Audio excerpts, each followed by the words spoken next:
ബഹിരാകാശ മാലിന്യങ്ങൾ നീക്കം ചെയ്യാൻ പുതിയ സാങ്കേതിക വിദ്യയ്ക്ക് രൂപം നൽകുന്നുവെന്ന് ISRO ചെയർമാൻ എസ് സോമനാഥ്. ബഹിരാകാശ നിലയങ്ങൾക്ക് രൂപം കൊടുക്കുന്നതിനുള്ള മുന്നോടിയാണിത്. പുതിയ പ്രതിഭകളെ ഭാരതം കണ്ടെത്തുന്നു. മേഖലകൾ കൂടുതൽ തിരക്കേറുകയാണ്. ബംഗളൂരുവിലെ Inter agency space coordination committee മീറ്റിംഗിൽ സംസാരിക്കുകയായിരുന്നു അദ്ദേഹം. ഭാരതം ബഹിരാകാശ പര്യവേഷണത്തിന്റെ പുത്തൻ ദൂരങ്ങൾ കീഴടക്കാൻ ഒരുങ്ങുന്നു. ബഹിരാകാശ മാലിന്യങ്ങൾ നീക്കം ചെയ്യുന്നതിന് പുത്തൻ പദ്ധതികൾക്കും രൂപം നൽകുന്നു. പുതിയ ബഹിരാകാശ നിലയങ്ങൾക്ക് രൂപം നൽകാനും ഭാരതം തയ്യാറെടുക്കുകയാണ്. ഭൂമി ചാന്ദ്ര പര്യവേഷണത്തിലും സൗരഗ്രഹ പര്യവേഷണത്തിലേക്കുമാണ് ISRO പരീക്ഷണങ്ങൾ ഒരുക്കുന്നത്. ഈ മേഖലകൾ കൂടുതൽ തിരക്കേറുകയാണ്.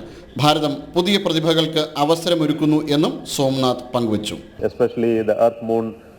Systems as well as in solar planetary exploration. I think all those areas are also becoming crowded, especially domains like moon is also becoming crowded. I think we will be taking, I believe that this group will be looking at that aspect as well in greater detail in the coming days. Bangalore Inter agency space coordination committee മീറ്റിംഗിൽ സംസാരിക്കുകയായിരുന്നു അദ്ദേഹം. വരും ദിവസങ്ങളിൽ ഇതിന്റെ വിശദാംശങ്ങൾ പങ്കുവയ്ക്കുമെന്നും സോമനാഥ് പറഞ്ഞു. National desk ജനം.